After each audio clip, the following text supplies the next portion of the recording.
It's the week after the draft, and sports media at large has refused to talk about your favorite team. And how dare they disrespect you like that? Lucky for you, this channel is not most sports media, because when we're given a chance around here to talk about all 32 teams, we will talk about all 32 teams.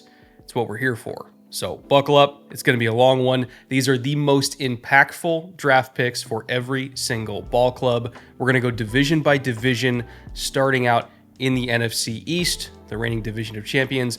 And for every single division we talk about today, we're going to start with the fourth place team and work our way up to the first place team. So again, NFC East and Big Blue, they're up first.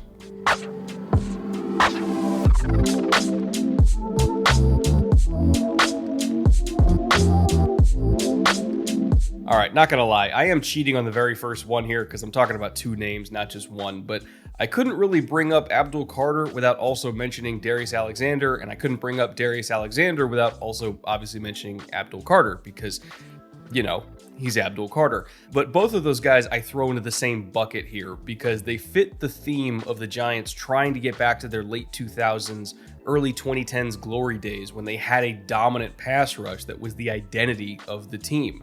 Carter had the fifth best pressure rate among all edges in this class on true dropbacks, meaning no screens, no play action, no RPOs, just straight dropback passes. And on tape, I mean, the traits just pop off the screen. He's got an elite first step, elite bend. He looks very reminiscent to me of like a young Von Miller. Some would say Derek Thomas, but he's that profile of speed rusher. Like he is ready to go out of the box. And then Darius Alexander, not to be outdone, among all interior rushers in this class, he had the fourth best pressure rate on true dropbacks. Like he was an elite interior pass rusher in this class, and he's also very good against the run as well. Now, the knocks are that he's an older prospect at about 25 years old, and he played in the MAC, so people think about competition level there. But he went to the Senior Bowl and kicked everybody's asses there too. So I don't really think competition level is that big of a deal. I thought he could have gone way earlier than this. They got him in the third round. And when you combine him with Abdul Carter, Brian Burns, Dexter Lawrence, and even throwing Kayvon Thibodeau in there, I mean, Raheem Nunez-Noches, you know, the linebackers they have, like this is a wickedly talented front seven and probably the best front seven the Giants have had overall, you know, maybe in 15 years, honestly, like since that 2011 team that had a great defensive line. They finally got back to doing that, to being able to rush the passer in wave after wave after wave and not relying on blitzes to get pressure, but being able to just send four guys after the quarterback and win consistently. That is how the Giants have won Super Bowls in the past. And for the first time in literally over a decade, they can do that again. I understand that they took a quarterback in the first round, and you could argue that no matter what quarterback is going to be the most impactful player they take, and maybe you're correct, but as far as who I'm more confident in is going to be a great NFL player, it's these two guys, Abdul Carter and Darius Alexander. Next up, we're going to the third place team in the NFC East, the Dallas Cowboys.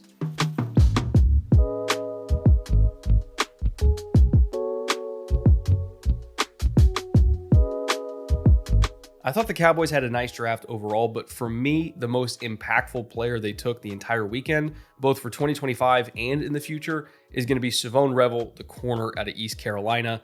He is an elite athlete at nearly 6'2", 200 pounds with over 32.5-inch arms, which is ridiculous length. It's very similar to Joey Porter Jr. over in Pittsburgh. And that size and speed just kind of makes him blot out the sun as a press man corner down the boundary. You just cannot fit the ball in around his radius. You almost have to be perfect as a quarterback in order to drop it in the tiny little shoebox of an area that he's even going to allow to be open. And even then, he is so long and so competitive at the catch point, you're going to struggle to really beat him vertically anyway. And oh, by the way, he's got incredible makeup speed too. He's not somebody who just relies on physicality to take away the vertical game. He can play on your low shoulder and bait that throw and make a play on it from trail technique too, similar to like how Darrelle Revis used to play vertical routes down the boundary. But he's not just a man corner. He's also got really good hips and range as a zone defender as well. So he's not just a one-trick pony. He's also got a little bit of that Richard Sherman type zone coverage ability to his game in terms of how Richard was able to read concepts and then break on the ball with his excellent closing speed for a big guy.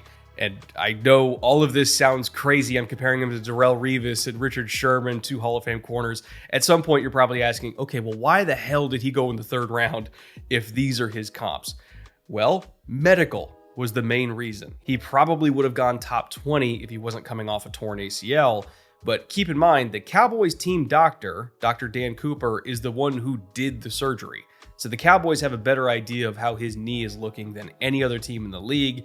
Obviously, they were very comfortable with it, and so they took him in the 3rd round at a value. I think he is a tremendously talented corner. And when you also consider that Deron Bland's deal is up after this season, they're future-proofing the position, already having their outside corner of the future opposite of Trayvon Diggs, while also bringing in a guy that, to be quite honest, he could get snaps this year too. So they're insulated from injury this year. They're set for the future long term. It's a great pick. He's an elite talent, and I love this selection. Next up, the 2nd place team in the NFC East, and one of the new kids on the block when it comes to Super Bowl contention windows, the Washington Commanders.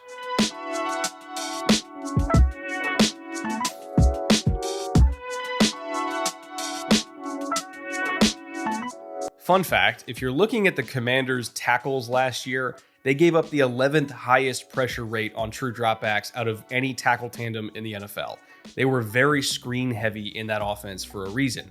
And so for me, their most impactful pickup in the draft was Josh Connerly, the left tackle out of Oregon. He's going to be lining up opposite of Laramie Tunsil now. So in one offseason, the Commanders went from a bottom 11 tackle duo in the NFL to potentially one of the 4 or 5 best. Laramie Tunsil was top 5 in pressure rate allowed in the NFL last year. I think we all know that because he's been great for a long time. But as far as college football goes and this tackle class, Connerly allowed the 6th lowest pressure rate on true dropbacks at just 2.3%, which is an elite number. He is an explosive athlete with a 98th percentile vert for his size and position and a 94th percentile 10-yard split. Both of those numbers show up on tape, by the way. Watch him specifically against Abdul Carter. I thought he played great in that game and really handled Carter's speed better than basically every other offensive tackle that Carter ever played against. So he's got the goods as far as athleticism goes. He can absolutely handle NFL speed. And I thought he had good re-anchor ability too. Like if you got into his chest, you knocked him back a little bit. He did have the ability to win late in the rep, and that's important. If you take power into the chest, it helps if you die slow rather than die quickly. And he, for the most part, dies slow. Now, when he does lose quickly, it's generally because of punch placement. He only lost 10 reps the entire year on true dropbacks. So again, this did not happen often, but when it did happen, it's because his punch came in a little bit high and he just straight up missed his target, or maybe he got caught leaning a little bit too far over his toes. So again, not a common issue, but if he just works on his hand placement in his initial punch, he's pretty much unbeatable. Well, nobody's unbeatable, I should say, but he's not going to get beat very often because he is such a good athlete. So Josh Connerly, absolutely worth a 1st round pick, one of the best offensive tackles in this class, and should be a great bookend for Laramie Tunsil. Now, wrapping up the NFC East, I'm going to talk about another offensive tackle pick here for the reigning Super Bowl champion Eagles, except this one went a lot later in the draft.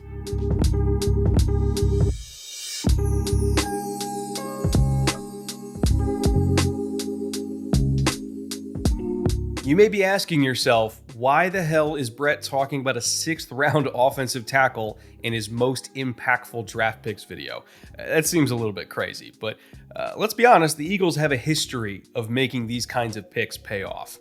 Miles Hinton from Michigan is a physical freak. He's 6'6", 323 with 34-inch arms, and he has an explosive 31.5-inch vert for his size, which is 90th percentile. And that shows up on tape, by the way. He can really move.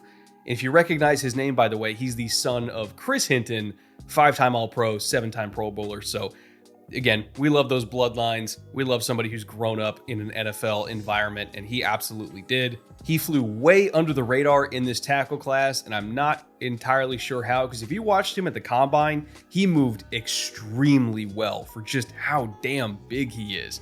I was super impressed with how in control he was through all the drills. He was very balanced. I love his feet. I love his hips. And he just strikes me as a premium ball of clay that is primed for development at Stoutland University.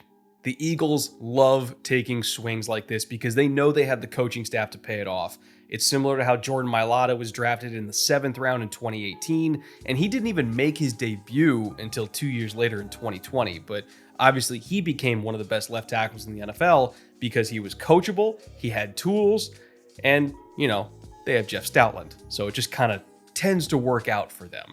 Now, he doesn't have to play right now, and that's great because he is not ready to play right now. His hands are, let's be honest, not good. When he gets beat, it's not because he's not a good athlete. It's because his hands are a complete mess, hence needing Jeff Stoutland to fix him. But Lane Johnson's deal runs out in 2027, and who knows, he might even retire before then because, he's kind of getting up there in years. As much as I love Lane Johnson, he's still a monster. He is on the wrong side of 35 at this point. So Hinton, I think, is going to be potentially groomed as the heir apparent to Lane Johnson. He won't take over this year. He might not even take over next year.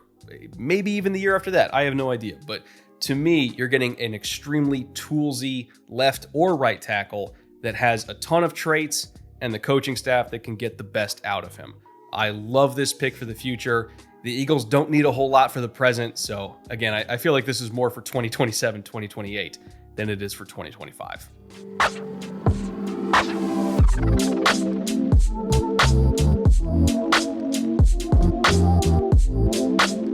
It is a really tough call, not gonna lie. But if I had to choose one team out of everybody that I think had the best draft of the weekend, it's the Patriots. I thought they nailed it every single round. They got values, and they got values at premium positions. Pass protection, pass rush, weapons. They did everything possible to make Drake May successful. And so this was a really tough choice to make for who their most impactful pick is going to be. But ultimately, I settled on Kyle Williams, wide receiver out of Washington State. They picked him up in the 3rd round, and he is an absolute dog. You can line him up anywhere. He took most of his snaps outside, by the way, but still had almost 200 snaps inside in the slot. And that helps out Diggs as well, because at Diggs' age and coming off injury, if he needs to kind of get the Larry Fitzgerald or Keenan Allen treatment and just play inside, that's okay. Williams can be an X or a Z. Put him wherever you want to, and he can win there. He is dynamic after the catch, like true game-breaking speed. Nearly 8.5 yards per reception after the catch, by the way. Extremely strong number. He was a threat on jet sweeps. I think you could play him on special teams. He just does everything. I mean, the fact that he is as quote-unquote small as he is and still has a 55% contested catch rate, and that's while playing outside most of the time, like, you have to be insanely competitive to be that good of a contested catcher at that size. Colston Loveland is 6'6", 250 and has like a 35% contested catch rate. Kyle Williams was that competitive when the ball was in the air. I think he's wired the right way to be a star receiver in the NFL, and I think Drake May is going to adore him. Priority number one for this organization is making May successful. And while yes, the offensive line and running back picks are all going to do that too, I didn't even mention Travion Henderson. He's incredible as well. Like I said, this whole draft is just sick. I think ultimately Williams is going to be an extremely critical part of this offense right now and in the future. He's going to do everything for them and do it well. And from there, we're going to go to last year's 3rd place team in the AFC East, who are going through a little bit of a sneaky, effective rebuild themselves as well.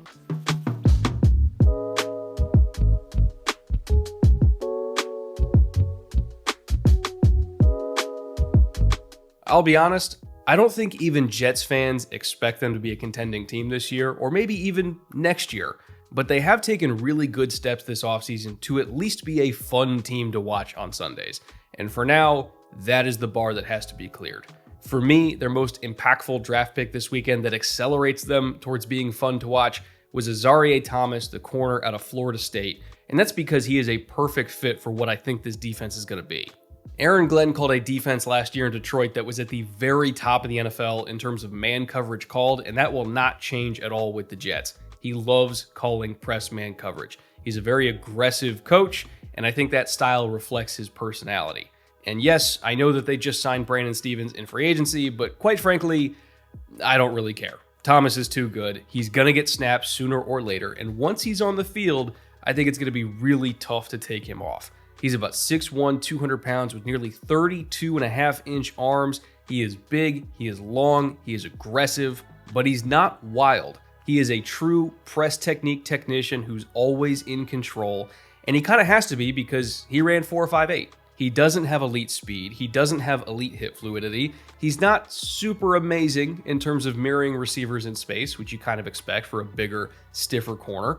But if you allow him to just play his style, which is press man coverage, playing receivers from the top down and not allowing them to get vertical, then his lack of speed and fluidity doesn't really hurt him. If the receiver that he's lining up against that runs 4.3 can't actually get up to that speed because they can't get around his length and strength and they're getting shoved into the boundary, then quite frankly, that speed doesn't matter. Kamari Lassiter was the same way last year in Houston. He didn't time super well either, but he's such a good technician and he's so great at playing top down on receivers that he wasn't really harmed by his lack of speed because receivers couldn't get up to their top speed anyway. For me, technique, length, and strength can go a long way in the NFL, especially if you play for a coach that actually lets you use those attributes. And so I think this is a hand-in-glove fit as far as prospect and style of defense. I couldn't imagine a better place for Azareye'h Thomas to go, and I think he is going to be a starting corner for this team very, very quickly. Next up, we're going to go to the reigning runner-ups in the AFC East, the Miami Dolphins.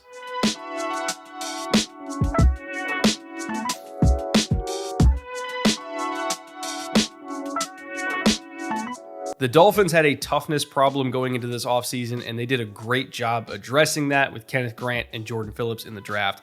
But ultimately, I think their most impactful pick was on the offensive line. Jonah Savaiinaea, the offensive lineman out of Arizona. He can play either tackle or guard on either the left or the right side. And there was a bunch of games at Arizona where he played left and right tackle in the same game, which is extremely hard to do. Most offensive linemen are not ambidextrous like that, but he is. And that's kind of why he reminds me of Elton Jenkins from the Packers, who's played up and down the line in Green Bay, basically a five-position type of player.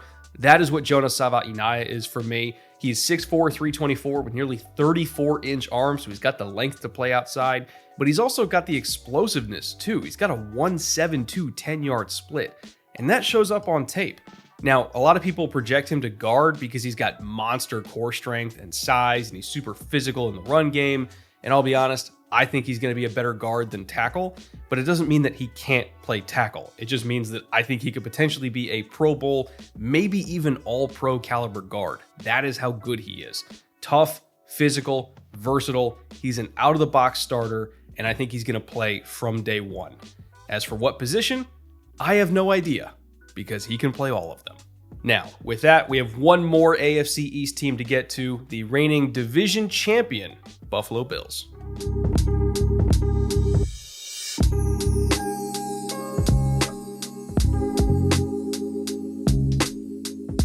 I don't really think the Bills' run defense was that efficient last year. It just didn't hurt them because most teams didn't really get to run the ball on them. Opposing offenses were constantly trying to keep up with Josh Allen and putting points on the board, so their run-pass ratios were actually fairly low. Teams only ran against Buffalo 38% of the time, which was 21st in the NFL. So I don't want to say they got away with having a less than efficient run defense, but they kind of got away with it, at least until the playoffs. Early on in January, Denver only ran it 17 times all game because they were getting blown out, which is what happened a lot in the regular season. But then they ran up against Baltimore, who ran it 30 times for almost 180 yards, and then KC ran it 35 times.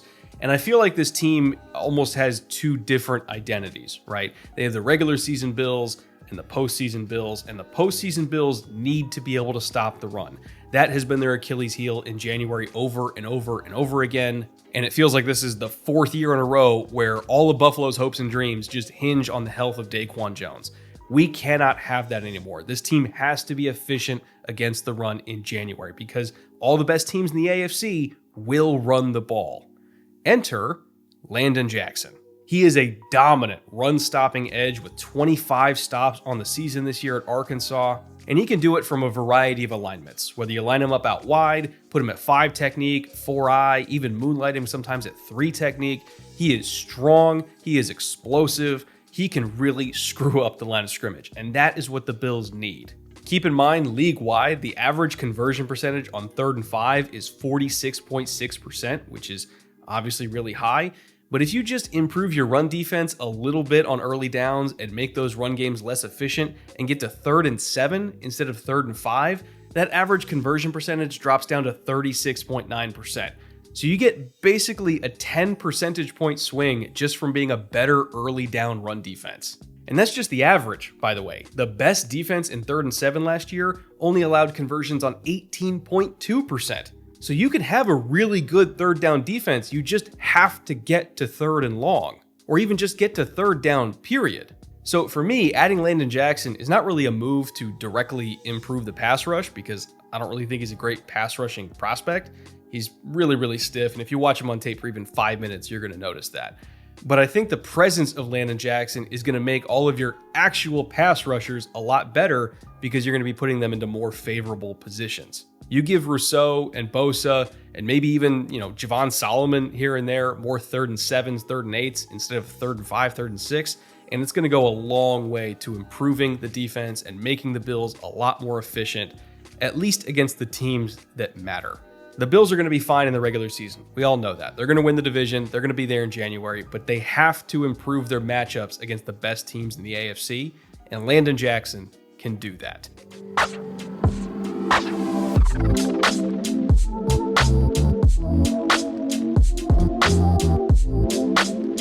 Carolina overall had a really nice draft, but in my opinion, their most impactful pick was not actually Tetairoa McMillan. It was Nick Scorton, the edge out of Texas A&M. I absolutely love Scorton. He was my 4th highest graded edge this season, but not really because of what he did in 2024, more so what he did in 2023 back when he was at Purdue. If you go back and watch that Purdue tape, he was about 10 pounds lighter because Purdue allowed him to play at a lighter weight. Texas A&M bulked him up a little bit just because of the style of defense they play. A lot of odd fronts, a lot of 3-man rushes. It wasn't really conducive to him being a pass rusher, but Purdue actually let him off the hook a little bit and let him get upfield, and his pass rush win rate was literally 10% higher in 2023 compared to 2024. If he is allowed to play at about 260 to 265 instead of 275 to 280 like he was at Texas A&M, I really like what he can do as a pure edge rusher. He's got an explosive first step. He's got great bend for a bigger body, active hands, violent hands, especially as a run defender. And he reminds me a lot of pre-injury Rashawn Gary. And yes, I know that kind of peak Rashawn Gary before injury was only about a year and a half. But if you watch that year and a half of prime Rashawn Gary before the injuries mounted up, he was an exceptional edge rusher for the Packers. And I think Scorton can be that exact kind of player. And Carolina needs that, by the way. They were 27th out of all edge rusher groups in the NFL in terms of pass rush win rate last year, so they were desperate to add pass rush, and Nick Scorton can absolutely do that. I think he's a wonderful player, and you pair him up with Princely Umanmielen, who they also took on day 2. They still have Jadeveon Clowney. They still have Patrick Jones. They have a defensive front that features Derek Brown, Bobby Brown, and Tershawn Wharton on the interior. All of a sudden, we're looking at a pretty darn good defensive line for Carolina, so overall, I love what they did in the draft, but as far as day 1 impact at a position of need, Nick Scorton is my guy. Now, going from pass rusher to pass protector, our next team finished 3rd place in the NFC South last year, the New Orleans Saints.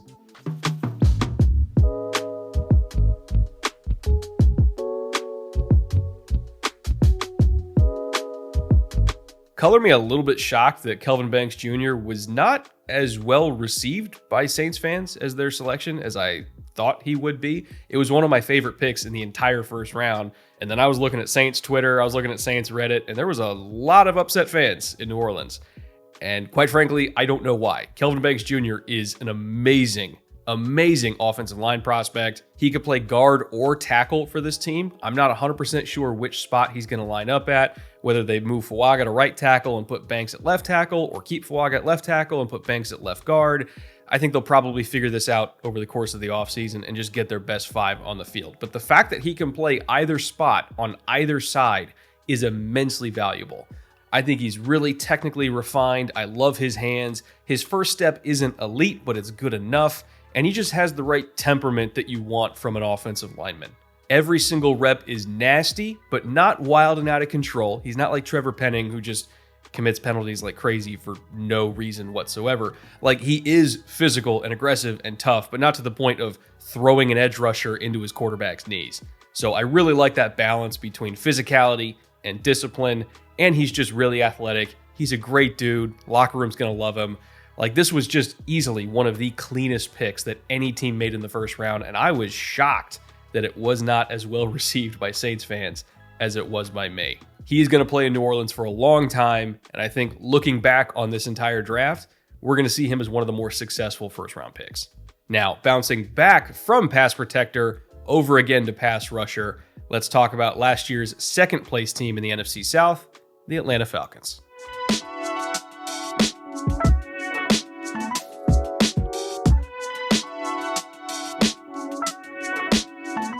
Ooh, buddy, if you thought Carolina was bad as an edge rush rotation last year, you ain't seen anything yet, because the Falcons were straight up garbage. And I say that respectfully, but like, they were just absolutely terrible. We're talking about a 14.8% pass rush win rate, which was 31st among all NFL teams. Only Tennessee was worse than them.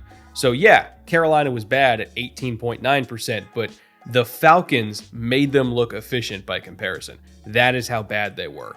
So I wasn't necessarily surprised that they traded back up to get another edge rusher and double dip at the position, though the actual amount that they traded to do it was definitely not what I expected. But I respect the aggression, and I respect them saying, hey, if we don't fix this pass rush, we're all going to get fired anyway, so we might as well just give up future assets to do it. So I kind of understand it from that standpoint. But as far as who I think their biggest impact player is going to be, it's the one they traded up for, James Pierce Jr.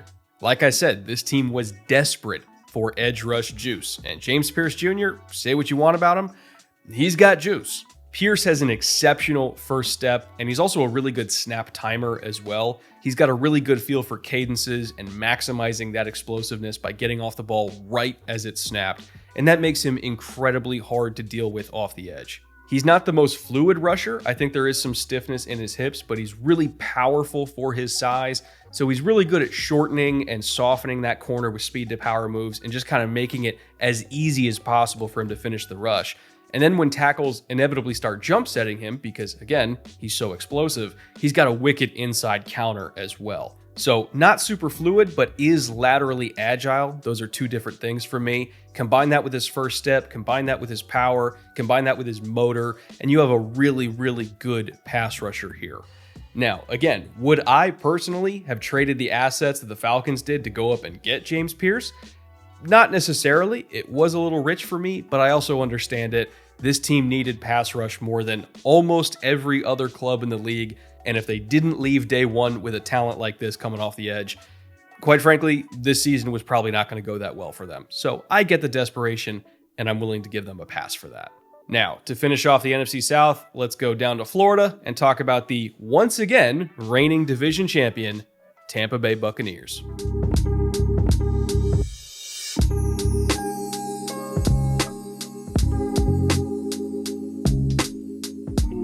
Tampa Bay took a lot of really good players in this draft, but to me at least, as long as he is healthy, Benjamin Morrison might just be the best player they drafted all weekend. And that's including Emeka Egbuka, and I love Egbuka. But Benjamin Morrison, if you're going back and watching that 2023 tape, the last time he was healthy, before his last surgery, he was a top 15 player in this class. And I would argue that he's the best pure corner in this class, if he is healthy. That year, he produced 3 interceptions, 14 forced incompletions, and a forced incompletion rate of 24.6%, which is insanely high.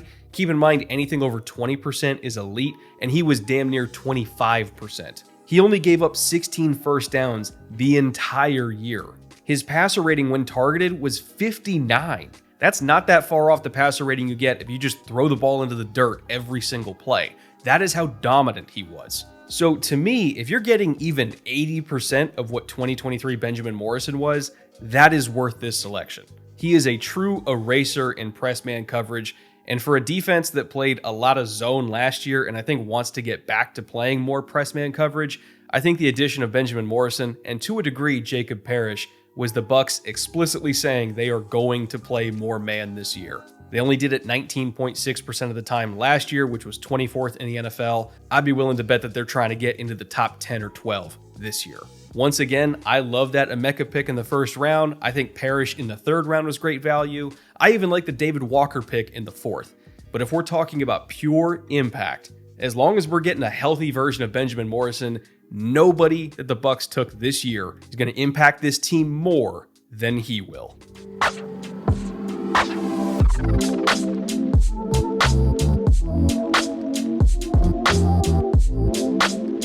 Let's be real, the AFC is a conference full of monsters, and the only way to survive in that conference is to have a monster of your own.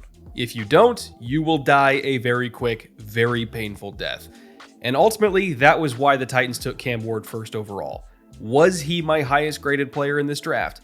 No.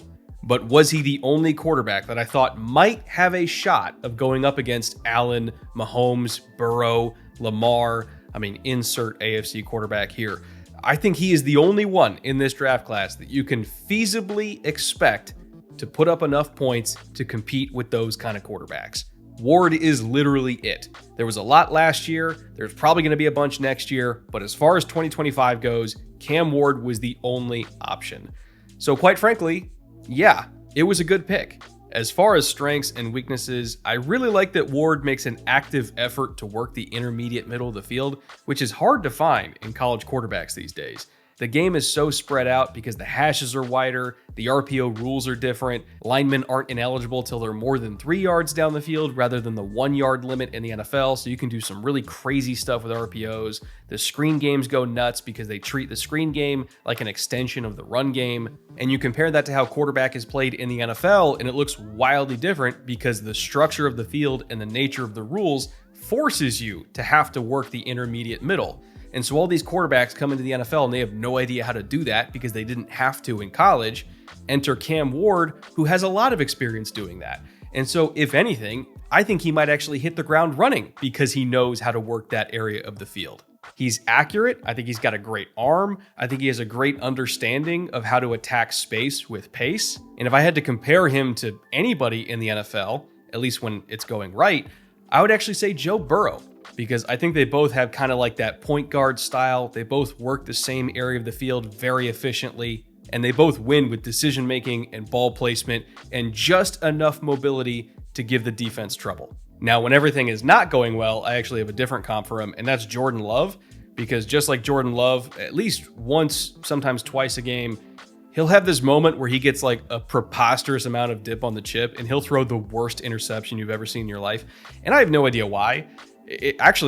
Maybe not Jordan Love. Maybe it's more like Matt Schaub, right? Where if you go back to like late Texans era Matt Schaub, everything would go fine for 3 quarters, and then the fourth quarter would hit, and he would make the dumbest throw that nobody had any explanation for. That is Cam Ward. Like, you watched the Cal game, and he dug himself into a massive hole. And it's a massive hole that was completely inexcusable. It was his own fault. He made terrible decisions.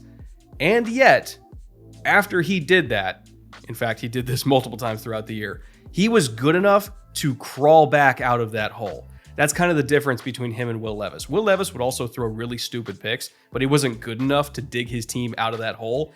Cam Ward was, because after that one throw, it almost like reboot his brain and he would go back to being Joe Burrow. And then they would come back from like 20 points. And you go like, oh my God, Cam Ward's magic. That's incredible. He's amazing. While also recognizing that he's the reason they had to come back in the first place. Like I said, very complicated eval. It's like a Jekyll and Hyde thing. When he's good Cam Ward, he's Burrow. When he's bad Cam Ward, he's like Jordan Love and Matt Schaub's love child. It's very odd. But all that to say, Cam Ward, super sick football player. Not the best player in this draft, but he was the only option for Tennessee at number 1. Because if they want to beat Joe Burrow, if they want to compete with Lamar, let alone Mahomes and Allen, Cam Ward is the only guy in this class that gives them a realistic shot to do that. Now, going from the first overall pick to the second overall pick, where my first overall player got taken, let's talk about the Jaguars.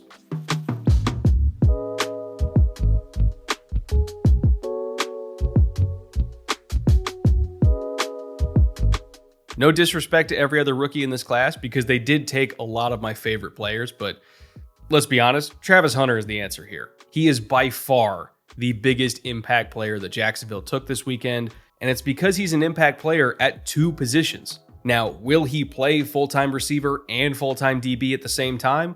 Probably not. He's probably going to play more wide receiver for this team than DB because they need him more at receiver than DB. But I also think he's going to be a third down package player as a corner for this team. And the reason why I say a third down package player is because third down is kind of its own thing. Most teams only carry like 4 to 5 different third down calls in any given week, and a lot of that is dependent on where you are on the field, what the personnel grouping is it third and short, third and medium, third and long. He just has to be there for the one meeting that week where they're installing whatever it is that they're doing on third down, which is always going to be game plan dependent, depending on what your matchups are, who you're facing, what their tendencies are. He just has to be there for that one day on defense, and then the rest of the week, he can just hang out with the offense. So overall, I think it's definitely feasible for him to be a package player on defense. And really the only thing that can go wrong is if, offenses start recognizing that and they get into more no-huddle situations when he's on the field and they try to take advantage of him not being in every single defensive meeting and knowing every single call for every single situation and formation and motion, all that kind of stuff. Like, you can try to take advantage of that. But at the same time, like, this dude is just one of the most naturally gifted football players I've ever seen, so he'll probably figure it out. If anybody can make it work, it's Travis Hunter. And worst case scenario, you're getting one of the most gifted receiver prospects that we've seen in the last couple years. And that's saying a lot because we've seen some truly incredible receivers come out of college. So easily, for me, Travis Hunter is the most impactful player the Jaguars took all draft. And for me, at least, he was worth the trade up. Next up, we have the reigning runner-ups in the AFC South taking their rightful position in second place, the Indianapolis Colts.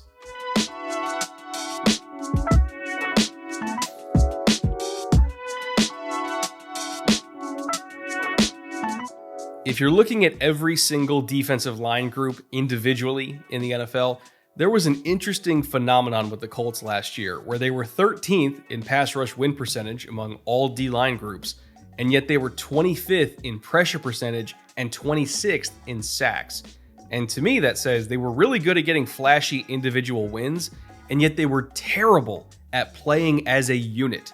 There was a bunch of examples on film where you had pass rushers freelancing and just completely abandoning their lanes and giving quarterbacks easy avenues to escape from pressure. You had guys getting quick wins around the edge, but there was no pocket compression to keep the quarterback from stepping up. Nothing seemed cohesive. There was no overall integrity to the unit. It just felt like 4 guys playing next to each other, but not with each other. Enter JT Tuimoloau from Ohio State, and he is the exact kind of defensive lineman this team needs to get them playing as a group. He wins with power and effort and sets everybody else in his unit up for success, and he just does his job. And the fact that he was so disciplined and so committed to playing team football down in and down out, that is a big reason why he was 35th among all edge rushers in this class in pass rush win rate, and yet he was 2nd in sacks. He doesn't have great theoretical production, he has great real production because he is a team-first football player. And by God, that is what the Colts need. They need somebody who will show up on day one and do the dirty work and do it with a smile, because he doesn't just set himself up for success when he does that, he sets up the whole team for success. He was a tone setter on the best defense in college football, and I think he's going to be a tone setter in the NFL as well. More than anything, if the Colts want to get over the hump, they need players who just flat out give a shit, and that is JTT. Now, from there, we look at the team that the Colts have really struggled to get out of their own way against over the last several years, the once again reigning AFC South champion, Houston Texans.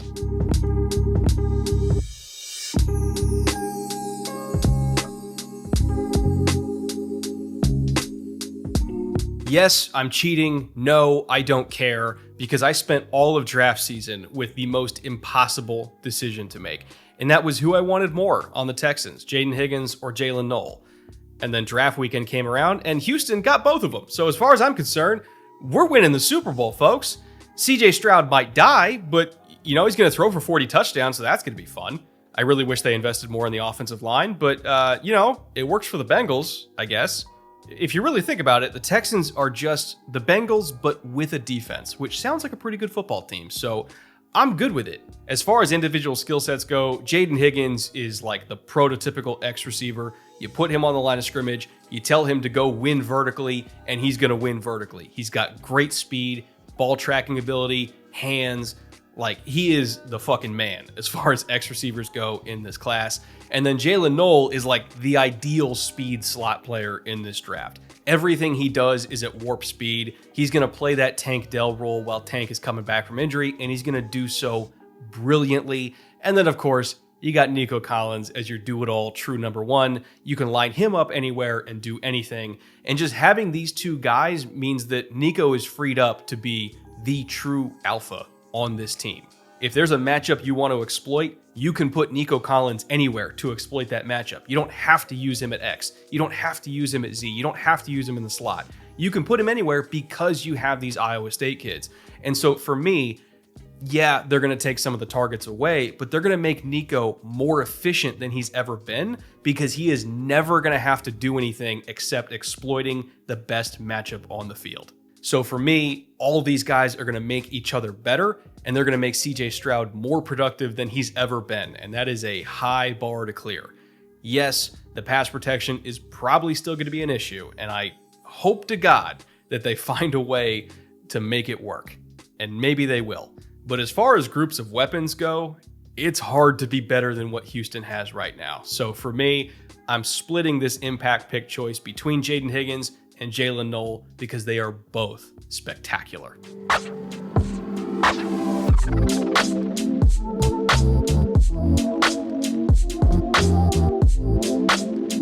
I have talked about this for a couple teams already, but I'm going to bring it up with the Niners as well because it was a sore spot for them in 2024. Run defense matters. It matters a lot. This team, which has prided itself on owning the line of scrimmage every time they've gone on a run to the Super Bowl, which has been a few times now in the last decade, every single time they've been able to do that, they were dominant on both the offensive and defensive lines. And if you're looking at that Niners D-line last year, they were 18th in the NFL in terms of average yards before contact allowed. And yes, I know part of that was because they played a lot of nickel last year, so they didn't have as many big bodies on the field. They were 10th overall in nickel usage at about 70.8%. And that is a lot, don't get me wrong. But there's a lot of defenses in the NFL that are really good at stopping the run from nickel. You just have to have a great D-line to do it. The Niners were getting pushed around constantly on early downs, which led to their struggles on third down, where they were 25th in the NFL in terms of conversion percentage allowed. They were at like 43%, which is very un-49ers-like. So Robert Saleh's back in town, and his first order of business was fixing this defensive line, and that is exactly what they did in the draft. Yes, the Mykel Williams pick is going to help with run defense, and to be honest, the CJ West pick is also going to help with run defense. But for me, their best, most impactful pick was Alfred Collins, the defensive tackle out of Texas. To me, you could argue he is the most dominant run-stopping DT in this entire class, and that is saying a lot because CJ West was also one of the most dominant run-stopping DTs. And I think Collins is even better than West. That is very high praise because you all know that I love CJ West. But I thought Collins was a better run-stopping DT than either of the Michigan kids. I thought he was even better against the run than Walter Nolan, who we're obviously going to talk about in a second. Like, he is completely immovable on the line of scrimmage. My comp for him was literally Akeem Hicks. That is how dominant he is. Because I don't just throw around Akeem comps for anybody. Like, you got to earn that shit. Alfred Collins is that good. You cannot run the ball on him. He is too strong, too long, too technically refined. He is that guy. And so if I'm building my entire D-line around him on early downs, and I have CJ West right next to him, and then Mykel Williams is right next to CJ West, you're not going to be able to run the ball on San Francisco. And yes, I know they still have their issues. I wish they addressed the offensive line in the draft. I know that's still going to be a problem. I know the roster is very incomplete compared to what we're used to by 49ers standards. But I'll tell you what, folks, nobody's running the ball on San Francisco. It was a massive problem last year, and that problem is gone. And a big reason for that is Alfred Collins.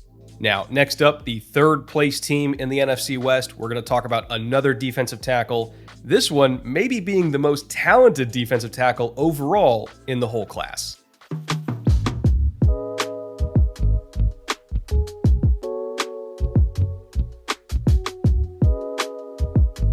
Sure, you might consider it a cop-out to say that Walter Nolan's the most impactful Cardinals pick because, well, he went in the top 16. He's that talented. But I don't care. Yes, it's a cop-out. Yes, it's the obvious choice. I'm still making that obvious choice anyway because he really is that dominant. He's not consistent, I'll give you that. But boy, when Walter Nolan puts it all together on tape, I don't know if there is any interior defensive lineman in this entire class, including the Michigan kids, including Alfred Collins, including Derek Harmon even, Omar Norman Lott, like every great DT in this class. When Walter Nolan has those flashes where he puts everything together, nobody else looks like him. And in fact, the only DT in probably the last 3 years who does look like him is Jalen Carter. That is the kind of talent we're talking about here. Pound for pound strength, he is absolutely ridiculous. I've seen him get tackles for loss by literally taking the guard and just throwing him into the running back. Like, I don't understand the physics behind Walter Nolan and how he's that powerful, but he is. He's got dynamite for hands. He's also got great hips, great feet, a great first step. I mean, when he flashes, it looks like an all-pro caliber DT. That is why he still went in the top 16 despite all of his issues. Yes, there were maturity issues. Yes, he did end up on the ground way more frequently than you wanted him to. Yes, the technique was wildly inconsistent and he left a lot of meat on the bone because of that. But I'm telling you, when he's right, nobody else can do what he can do. So for me, the reason why I have Walter Nolan as the Cardinals' most impactful pick is not just because Nolan is a freakishly talented individual, it's that he's a freakishly talented individual that is going to be guided by Calais Campbell.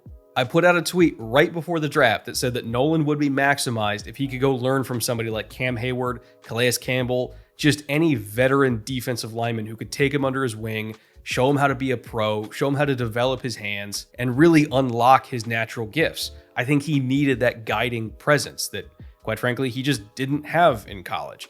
But now he's got it in Arizona. Calais Campbell is not just one of the greatest 5 techniques to ever play the sport, he's also one of the greatest leaders to play the sport. So for the sake of Nolan's career, I think it's amazing that he ended up in Arizona. I think it's great that he's going to be able to work with Calais.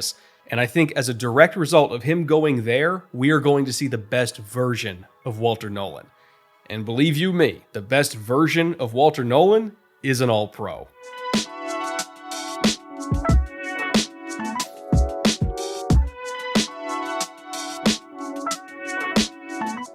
I never thought I'd see the day where John Schneider, of all GMs, took a guard in the first round. I mean, he has gone on record before saying a lot of them get overdrafted and overpaid. Those were his exact words. Apparently, he wasn't talking about Gray Zabel.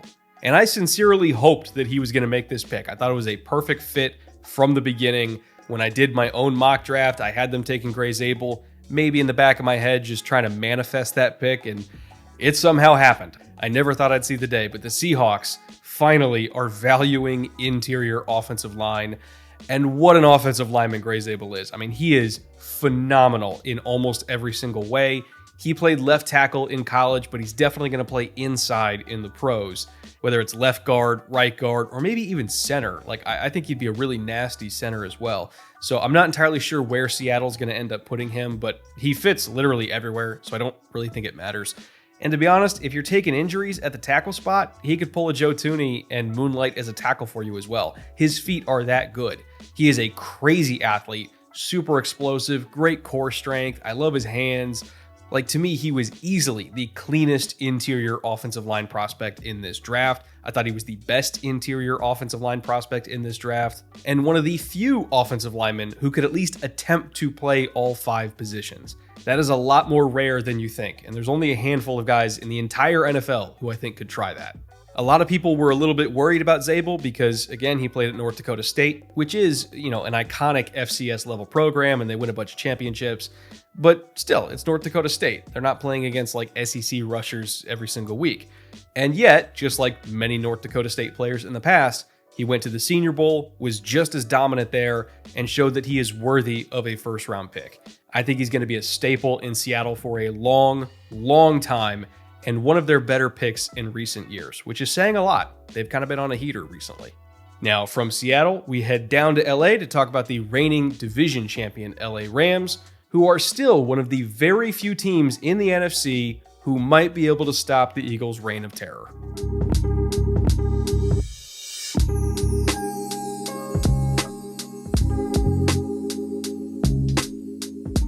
I love Josiah Stewart. I had a monster grade on him in this edge class, and in fact, I was probably way higher on him than most people were. And that's largely because I didn't really care about his size. I saw the first step, I saw the bend, I saw the outrageous physicality for somebody who's built like him. Like, he would take on pulling guards on counter and completely dumpster them in the backfield. He is tough as shit.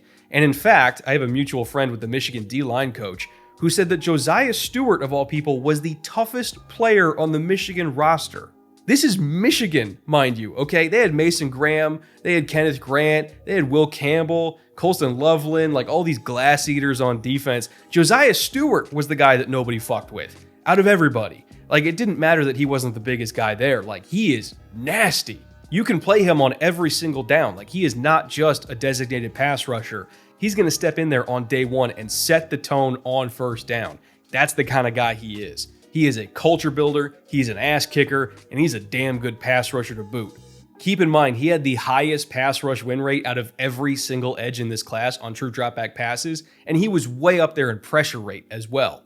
It wasn't just empty calorie wins out there, he was actually productive. So for me, considering everything you get from the Josiah Stewart experience, the run defense acumen, the pass rush ability, the toughness, the physicality, the leadership, the culture building, everything you get from him, that is worth the 90th overall pick and then some. To be honest, I thought he could have gone around earlier than that. So looking at every single Rams draft pick this year, Stewart is the most impactful, not just on the field, but also off the field.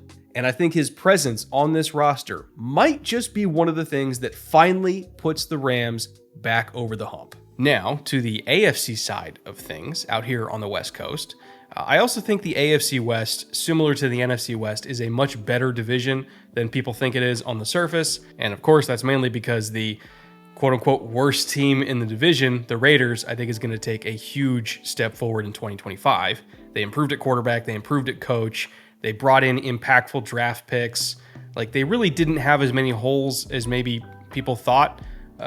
Going into the draft. Like, they obviously had holes going into the start of the offseason, but they did a really good job of filling those holes and kind of making the draft more flexible for them in terms of how they operated in March and kind of filling as many holes as possible. So I think the Raiders are going to be a much better team. But before we get to those draft picks and the rest of the AFC West and why I think this division is going to be awesome this coming season, I do want to thank Factor for sponsoring today's show.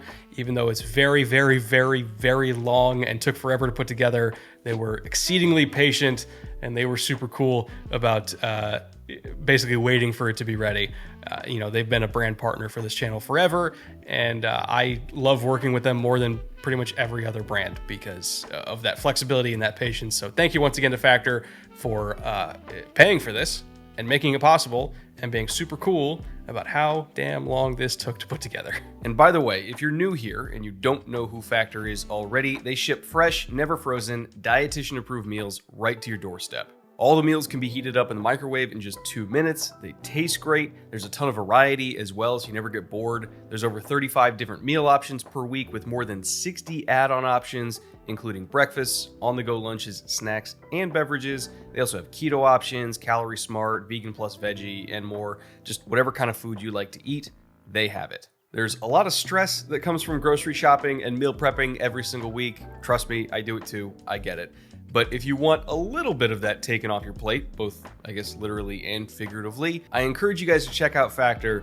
They might be able to make your life just a little bit more convenient. So go to factor75.com, use promo code 50FilmRoom, and if you like what you see, that promo code will get you 50% off and free shipping on your first Factor box. Again, that is factor75.com, promo code 50FilmRoom. That's going to get you 50% off your order and free shipping on your first Factor box. Thank you once again to Factor for sponsoring today's show. And with that, let's get back to it.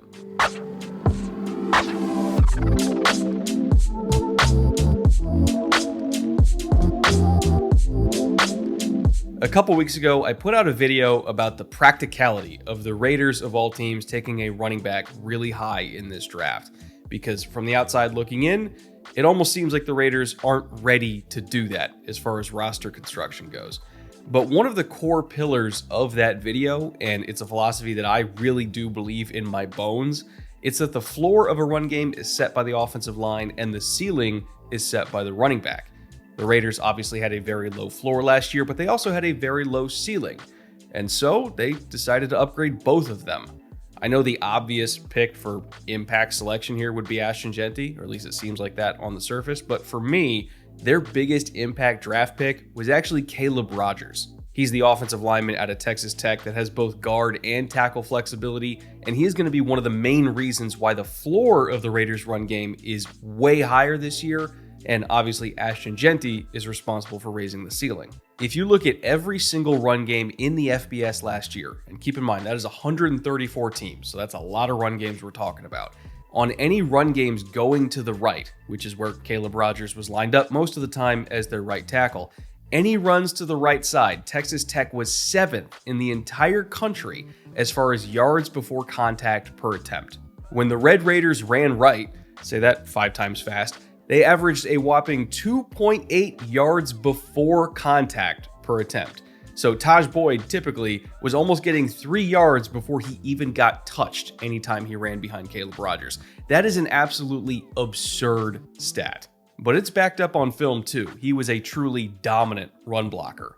But he's also a particularly nasty pass protector as well. Like if I had to use one word and only one word in the scouting report, it's asshole. He plays like an asshole, and I mean that in the most endearing way possible. Like he plays like how I think a Raiders offensive lineman should play. He is tough, he's physical, he's aggressive, he plays to and sometimes through the whistle, and not in like a way that's intentionally trying to hurt people, but he does try to sap your will to live by the time you get to the fourth quarter. That's just his play style, and I love him for that.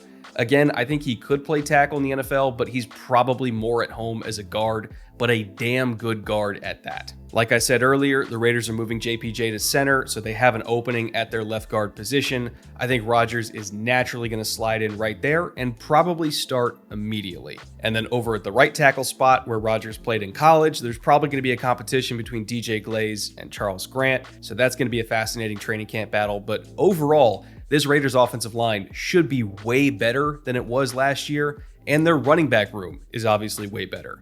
What that translates to is a higher floor and a higher ceiling, and overall, a much better Raiders offense.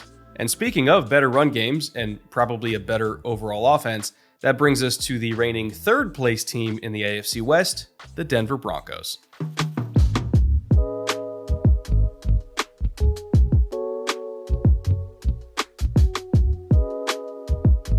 I realize that on paper, it looks like the Broncos just drafted an undersized third down back in the second round because RJ Harvey, after all, is 5'8", 205 pounds. He runs a 4.4 flat. He's really good at catching the ball. It almost seems like Sean Payton drafted him for one reason and one reason only, and that's to be his new Reggie Bush. But I promise you, he is way more than just that. Yes, RJ Harvey is a great receiver. And yes, he is going to run rail routes over and over and over again like Sean Payton once did with Alvin Kamara, because Harvey is exceptional at that. But he's also really good on early downs too. Like this is a true 3-down back. I don't care what his listed size is. I don't care that he's 205 pounds because he plays like he's 225. If you take every single running back in this class, Harvey is 6th out of all of them in terms of missed tackles forced. And 3 of the backs that are ahead of him are Ashton Jeanty, Cam Scatterbo, and Amarian Hampton. These ultra-physical backs that are known for breaking tackles. RJ Harvey, for whatever reason, has been branded as this like Theo Riddick type third down receiving back, but I'm telling you, he is great at running between the tackles. He's got excellent contact balance. I like his vision a lot. His footwork is awesome. Like he has one of the best jump cuts in this entire class. And even if everything is clogged up in the middle, the way that he can bounce and take the edge almost instantly, like he can do that better than pretty much everybody except Ashton Jeanty and Amarian Hampton. He absolutely deserved to be a second-round pick. For me, he was one of the very best running backs in this class because he's also one of the most complete running backs in this class, whether you want him to do early down dirty work, goal line work, receiving work. Basically, the only thing he is bad at is pass protection. In fact, he's one of the worst pass protecting backs in this draft. But you know who else really sucks at pass protecting?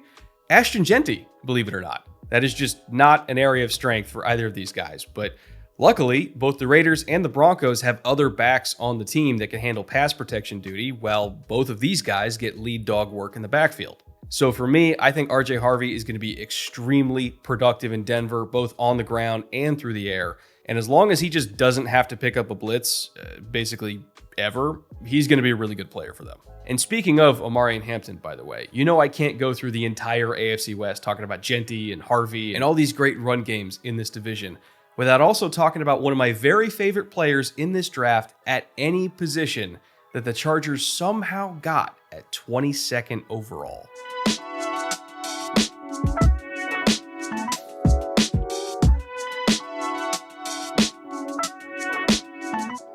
I'm going to be very honest with you guys. When me and EJ were on the field at the Combine during all the running back drills, watching Omarion Hampton go through drills was like a transcendent experience. I have never seen somebody who is built like him move like him.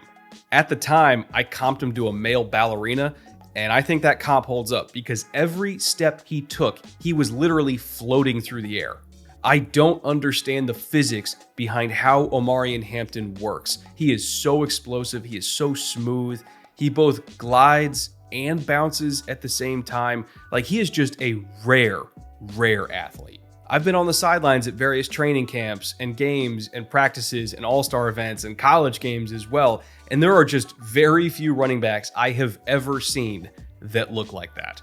He is big. He is fluid. He is fast. He is every trait you could ever want in a franchise running back. And oh, by the way, he's pretty decent in pass protection too. So he's not just a run it and receive it type of back. He can do the dirty work on third down as well, which is a big reason why the Chargers were zeroed in on him, because he can actually block.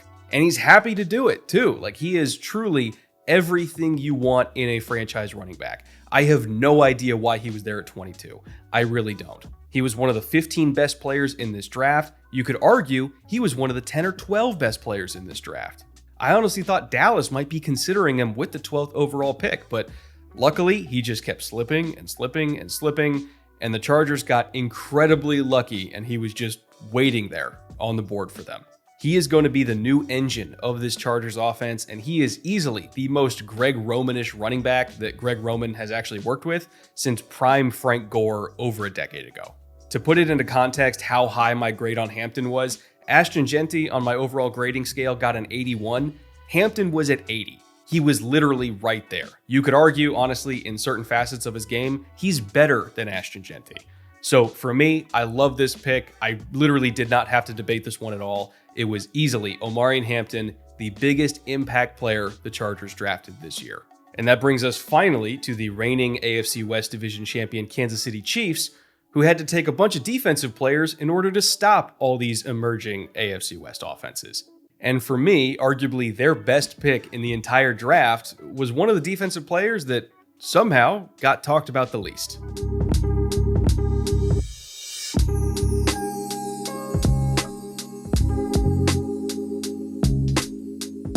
You guys know me at this point. I have been banging the table for Omar Norman-Lott for much of this draft cycle. And to see him go to Kansas City, I can't imagine a better destination for him. Keep in mind that if you're looking at his pass rush productivity number, which is a metric that PFF tracks, it takes sacks, hits, and hurries, and then divides them by pass rush snaps played. He had a pass rush productivity of 12.9, which sounds like a small number. I promise you it is not. That was the highest pass rush productivity in this entire draft. And if you go back 10 years, literally a decade, I could not find any FBS defensive tackle who had a higher pass rush productivity than Omar Norman-Lott. He is literally, without exaggeration, the most efficient interior pass rusher to enter the NFL in a decade. And now he gets to go learn from Chris Jones. How's that for unfair? I have no idea why Tennessee only gave him 139 pass rushing snaps the entire season, because to me, he was their best defensive lineman. And I have James Pierce in this same video as Atlanta's biggest impact pick. I still think Omar Norman-Lott was the better player on that defensive line. That is how good he was. He's got dynamite in his hands, like everything is based off his initial power, but I also love his balance through contact. Like, he can contort his body at all sorts of weird angles when he's taking blocks from the left and the right. You know, people were throwing double teams at him by the end of the year. Didn't really matter. He was just kind of able to slither his way through and still hit the quarterback. He's low to the ground, but he's explosive, he's bendy, he's strong. Like, he is everything you want in a designated interior pass rusher.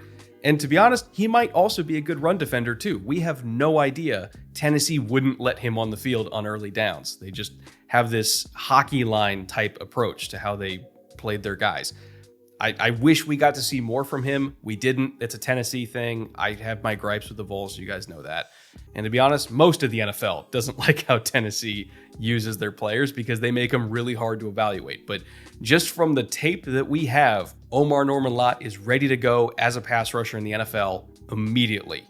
And to be honest, he's probably going to get even better. So for me, this was a slam dunk pick. Kansas City's pass rush famously has been way too over-reliant on the dominance of Chris Jones for a long time now. Omar Norman-Lott will be that Robin.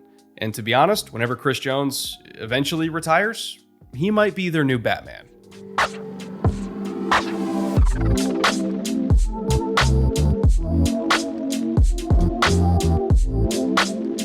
I'm going to be completely honest with you guys. When I say Ozzie Trapillo is my pick for the Bears' best impact draft selection, I'm not saying that he's the best player they drafted. Colston Loveland to me is a higher grade. Luther Burden, you could also argue, is a higher grade, even though I was lower on Burden than most other people. I still think you could argue that Trapillo is maybe like the third highest grade they took on just offense, let alone defense. Because not only is he a really good tackle prospect, like I genuinely like Ozzie Trapillo as a player, but he's also going to give them a lot of financial flexibility going into 2026. He's probably not going to start in 2025 if both of their starting tackles are healthy. Right now it's Braxton Jones on the left side, Darnell Wright on the right side. So Ozzie Trapillo might not even play that much. However, Braxton Jones is going to demand like $24-25 million next offseason. That's just what the tackle market is at this point. If Dan Moore is getting more than 20, Braxton Jones is probably getting about 24. And to be honest, I don't want to pay Braxton Jones $24 million a year. Ozzie Trapillo, I think, is just as good of a tackle as Braxton Jones, i.e., I think he is a starting caliber tackle, even right now. And if the Bears can go into 2026 with Ozzie Trapillo as a very cheap, capable starting left tackle in the NFL, that is a massive roster building advantage. They can let Braxton walk in free agency, get a comp pick back for him too, by the way, so they're still getting draft value out of this, and they're still going to have a capable starting tackle on the roster in Trapillo, who, again, I want to reiterate this, I genuinely like Trapillo as a prospect. He only had a pressure percentage allowed of about 5%, and even of the 6 pressures that he allowed all season on true dropback passes, you could argue it was really more like 4. He got credited for giving up a couple pressures that I don't really agree with. So to me, he really only gave up like 4 pressures the entire year on dropback passes. He's big. He has great hands. I think his feet are more than adequate. Like, is he the most explosive, bendy athlete? No, but that's also why he went on day 2, not on day 1. He is technically refined. He has strength. He has enough athleticism to survive out in space on an island. Like, he is a starting tackle, not an elite starting tackle, but a starting tackle. And the fact that he's going to be making basically no money relative to the top of the tackle market for like the next 4 years, that is a huge, huge advantage for the Bears. So for me, it's not just about the fact that Ozzie Trapillo is a good football player. It's about the fact that he gives them flexibility in roster building and how they handle their finances. And that is why he is a big impact on this team. Now, from Chicago, we head up north to the great enemy in Green Bay, who did something in this draft that they literally have not done since before most of the players drafted in this class were even born. They took a receiver in the first round. Finally.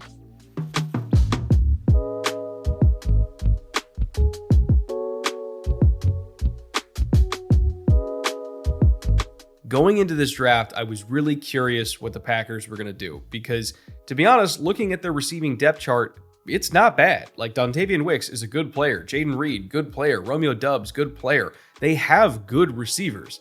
They just didn't have a number 1, and they haven't had one since Devontae Adams was in town. And before that, they had Jordy Nelson, and before that, they had Donald Driver, Greg Jennings. I mean, you look down the list of every single great Packers offense, they always had a guy who could actually be a true number 1. The last couple years, they didn't, and it really showed. Enter Matthew Golden, who, for me at least, was my favorite overall receiver in this class. and I think he actually can be a true number one in Green Bay. I understand he is not the biggest guy, but he's got legitimate juice to stretch the field. I know he doesn't quite play to that 4.29 speed, by the way, but I mean, he's still at least like a high 4.3, low 4.4 kind of play speed. So that's good enough. He can stretch the field. He's fast. We don't need to argue if he's 4.2 or 4.4 fast. Like, he's just fast, okay? I'll take it. But beyond just having speed, he's also really explosive in short areas. He is tough as hell in terms of making catches through contact. I think he also has a knack for making his quarterback right. And if you go back and you watch some of the throws that Quinn Ewers pointed his direction, they weren't exactly placed super well, but Matthew Golden made him correct. He tracks the deep ball really well. He's got great hands, great body control, great sideline awareness. Like, he made a lot of plays that probably shouldn't have been made because his quarterback didn't set him up for success, but he made those plays anyway. That to me is a really valuable trait to have in a receiver. If I have to comp Matthew Golden to anyone, he reminds me a lot of a young Brandon Cooks, who in his day was an actual legitimate number one. I know he's been relegated to number two duty for the last several years, but if you go back to young Brandon Cooks, he was a legit number one in the NFL. He was traded for first round picks like 3 times in a row. You don't do that without being that kind of guy. He brings speed, polish, but above all, reliability. And I think more than anything, the Packers just need reliability in that receiving core. So ultimately, it was a great pick and the correct pick. And maybe most importantly, the pick that Bears fans liked the least, because now they have to deal with him. And speaking of things that Bears fans are going to have to unfortunately deal with for the next several years, let's go to the Vikings, the reigning runner-ups in the NFC North, which sounds weird to say because they were one of like the 4 or 5 best teams in the entire NFL throughout the regular season, and yet still ended up as a wild card.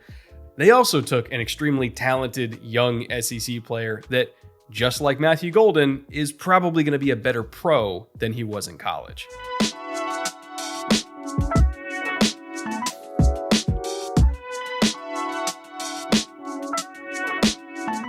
Out of every single twitched up hybrid tweener type defensive lineman in this class, of which there are many, I really cannot imagine a better fit for the Brian Flores defense than Tyrion Ingram-Dawkins out of Georgia. He is tailor-made for this Vikings team. He's almost 6'5", 280, plays both outside and inside. He's got a 36-inch vert, 10.4 in the broad, 4.86 in the 40, but what's really impressive is the 1.7 flat 10-yard split. He is extremely explosive, has a 9.85 RAS overall, by the way, like just an absolute freak of nature. But what really worries me is not just the fact that he's really athletic, it's the fact that he can do so many different things for this defense. Remember, Minnesota stops the run by blitzing. Their early down blitz percentage was the highest in the entire NFL by a lot. It's 63.2%. They are constantly calling fire zones, whether it's a 3-3 fire zone, a 2-deep fire zone, a 4-deep fire zone. They have all sorts of fun fire zone calls, and they use them on first and second down.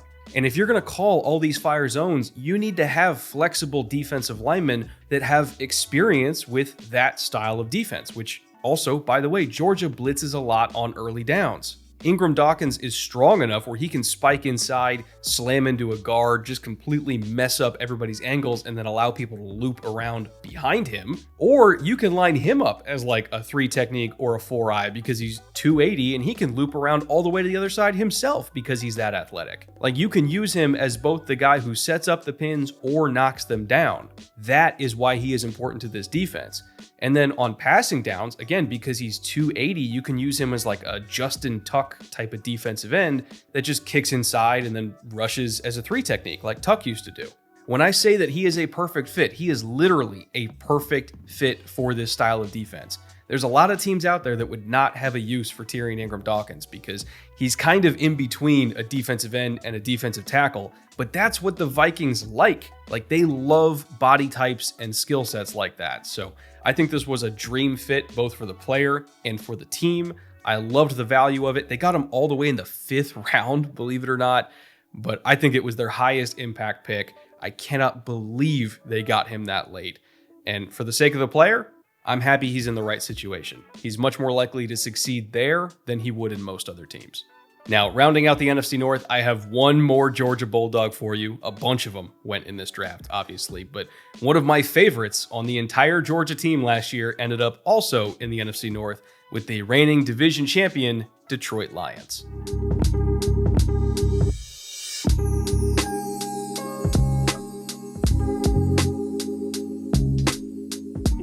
Tate Ratledge out of Georgia was one of my highest graded interior linemen in this entire class, and believe it or not, I had a better grade on him than Tyler Booker, who just went at 12th overall. I think he's got elite movement skills. I love his feet. I love his hips. And both those things showed up in his ability to pick up stunts and blitzes, by the way. Like, he is just effortlessly smooth at both passing off and receiving stunts. I also think he has great core strength too, and that shows up when he's re-anchoring against power late in the rep. Like, truly, the only thing that ever really gives him trouble in pass protection is sometimes like a longer DT, because he does have shorter arms at just over 32 inches. So sometimes he'll kind of get over his toes a little bit when doing a two-hand strike.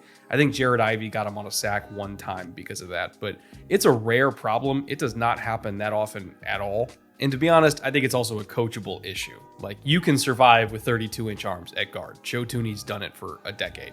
So when I just look at the flexibility, the balance, the fluidity, the explosiveness, I mean, he is really explosive as a run blocker too, by the way, like getting up to the second level. He gets there quick. He's a great puller too, again, using that fluidity and explosiveness. Like, he can get up and through really, really fast. And I know it just sounds like I'm just listing off everything that a guard can be good at, and that's kind of the point. Like, he is good at everything. He doesn't have a true weakness other than the aforementioned length issue, but I mean, it's not that big of a deal for a guard. There's a lot of guards that play with shorter arms. For me, it comes down to athleticism and tape, and he easily checked both of those boxes.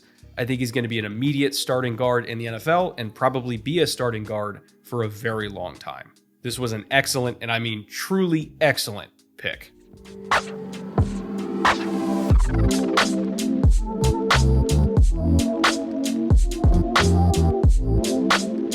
If you waited this long into the video for me to talk about the, let's say, murky quarterback situation in Cleveland, I'm sorry. I'm going to disappoint you today. I am really tired of talking about whatever the hell that is on the depth chart.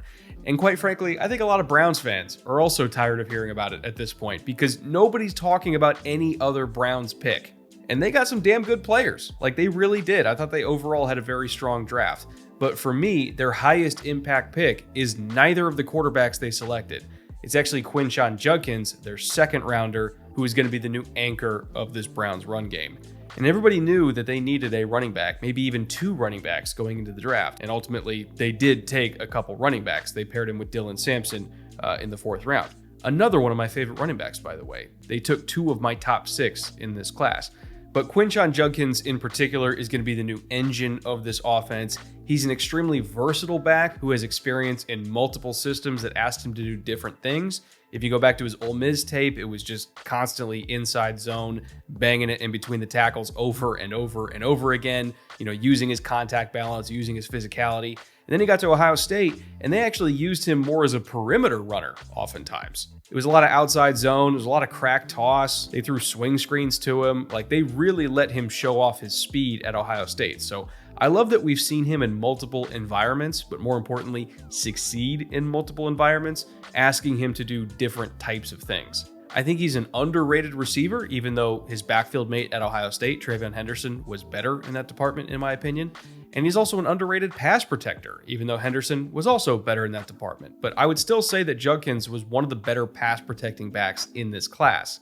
He just happened to be teammates with literally the best one.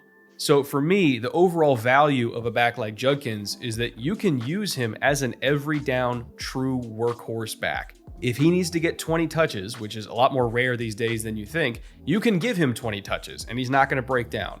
If you're in a no-huddle situation and you need to be able to have the flexibility to run a 6-man protection, you can trust him to do that. If you want to throw him the ball, you can do that as well. Whatever role you envision for Judkins, he is capable of performing.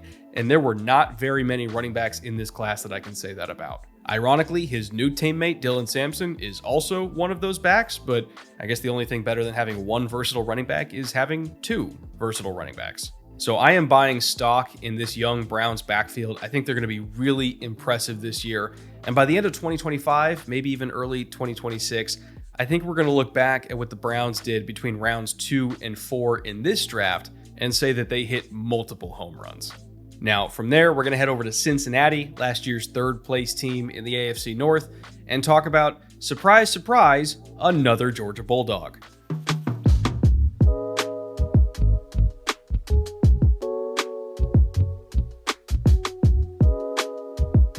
Full disclosure here, out of all 3 of the Georgia interior offensive linemen that were in this draft class, I had my lowest grade on Dylan Fairchild. I thought he was probably an early-ish day 3 pick. He ended up going in the 3rd round to Cincinnati, so it was a little bit of a reach in my opinion. But at the same time, if you look at Cincinnati's guard play last year, I think reaching was kind of their only option here. Like, they were absolutely putrid at the guard position. If you add up all the sacks and all the quarterback hits that Bengals guards allowed last season, it amounts to a whopping 33, which is more than any other team in the NFL. More than the Chargers, more than the Seahawks even, definitely more than the Patriots. Like every single bad offensive line you can think of, the Bengals were worse when it comes to their guard play. So yeah, Dylan Fairchild, a little bit of a reach for me, but he's better than Cordell Volson. I could say that definitively. So for me, even more than Shamar Stewart, more than Demetrius Knight or Barrett Carter or even Taj Brooks. Like I have a monster grade on Taj Brooks relative to everybody else. He was like a top 7 running back in this class for me. I still think Dylan Fairchild is their most impactful pick because he is not Cordell Volson. That is how bad their left guard was last year. So start him immediately, even if he's just league average. That's good enough. By God, they are desperate for league average. Like I'm telling you guys, it was fucking bad. Like borderline offensive. I cannot believe that Joe Burrow and Bengals fans and Bengals coaches were putting up with that for like 17 straight weeks last year. It was ridiculous. So yeah, I wish they drafted a guard earlier. I thought there were plenty of guys that were on the board that were better than Dylan Fairchild, but whatever. They took one. I'm just happy they took one. They desperately needed this. So is he my favorite player ever? No, but he is their best impact pick. What that says about the Bengals front office, I'll leave that up to you. Now, from Cincy, we head on up to Pittsburgh, who finished 2nd in the AFC North last year. And they took somebody who not only is one of my favorite players in the entire draft, but also somebody who's going to be matched up directly against Dylan Fairchild now twice every single year.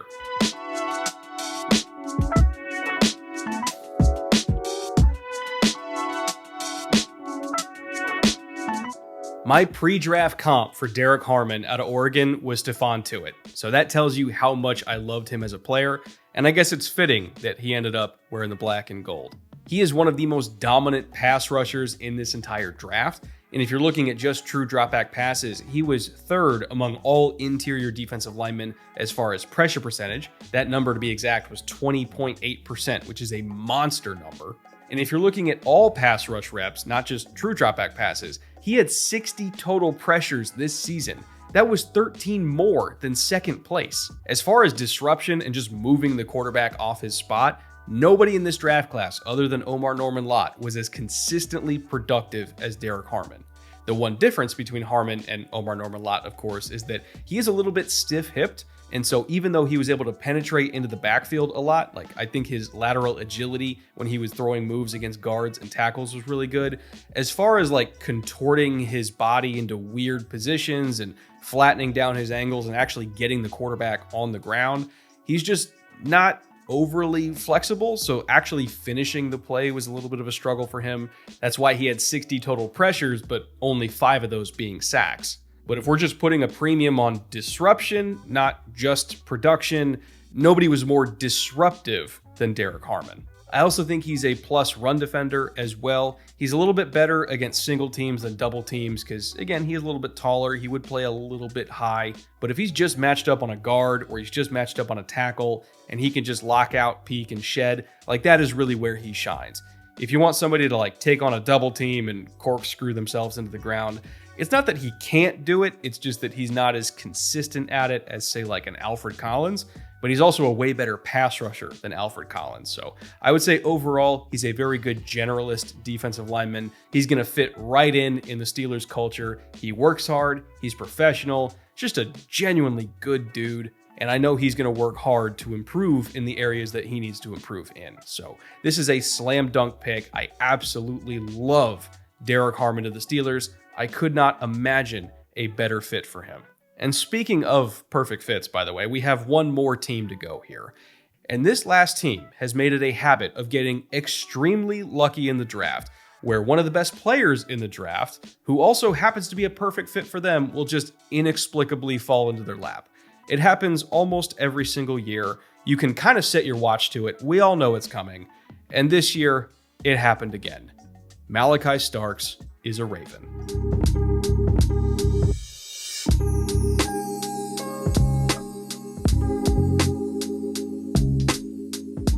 Remember when like 3 months ago, Ravens fans on Twitter were doing Malachi Starks jersey swaps and we all just collectively shrugged and said, yeah, that's going to happen. Like, there's just not a more Ravens-ish defensive back, maybe even not a more Ravens-ish defensive player in this entire draft than Malachi Starks. He has every trait that the Ravens love in their safeties. He's rangy enough to play the post. He's physical enough to be in the box. He's quick enough laterally to play in the slot. Whatever you need him to do, he can do. And ultimately, the hallmark of a great Ravens safety is versatility. They love to move their DBs around, and sometimes they have to do it just out of necessity when injuries happen. But if they have all these guys that are just pigeonholed into one role, that kind of takes away from what makes this defense special, which is flexibility, adaptability, versatility. The more you can do, the better this team is. And so from a team perspective, Malachi Starks is like the ultimate Raven. When it comes to traits and what I think his best physical ability is, this is going to sound kind of weird, but just bear with me here. When we were down there on the field for all the DB drills at the Combine, we obviously got a good sense of how these guys moved. But what stuck out to me about Starks is how quietly he moved. All these other DBs, when they were going through the W drill, you could hear every step they took. They were slamming those piston feet into the ground. And don't get me wrong, they were explosive, they were moving around just fine, but Malachi Starks was like a cat. I was 12 feet away from him and I could not hear him take steps. He was still explosive, he was still smooth, he still looked just as good as everybody else, but it was the control that he moved with. He was like an assassin out there. I really don't know how to describe it. I have never seen somebody be that quick and that smooth and that in control while not making a noise. It was almost unsettling, how unique he is as a mover. So I know his time speed wasn't very good. Overall, his quote-unquote measurables were just okay. But I'm telling you guys right now, that is a special athlete. I don't care what the times were. I don't care what the jumps were. That is a special, special mover at the safety position. Nobody else was as in control as he was. And that to me matters a lot. I know it sounds really weird. Even for me, it sounds weird coming out of my mouth right now, but just trust me on this. The Ravens just drafted one of the best defensive players in this class, and they got him all the way in the late 20s. Because of course they did. They're the Ravens. That's what they do. Well, I made a promise at the start of this video. No fan base left behind, and we held to that promise. All 32 teams we went through today, so hopefully, no matter who you root for, you got something out of this video. And I've been recording it for so long at this point that my voice is hoarse and we had lights die in the background. So I can only imagine how long it took you guys to watch it. And cheers to you if you got through this entire thing with me. I know it probably took a big chunk of your day. So I appreciate you for riding along with me through this entire journey, through the whole NFL. I don't know when the next thing I'm posting on this channel is, but I have to imagine it's going to be in a week or so. So I'll see you back here very soon. But if you want more from me in the meantime, again, over on the Patreon, we have the Jade Barron video, the interview I did with him, reflecting on how boxing trained his vision and how that applies to him being a great zone corner. We're going to have patron-only Q&As like we always do. So lots going on over on the Patreon. Appreciate anybody who's already over there. And I also appreciate anybody who's about to be over there. Again, don't know the exact date that the next video is coming out on this channel, but it's going to be pretty soon. And I will see you then. In the meantime, I'm going to go take a nap.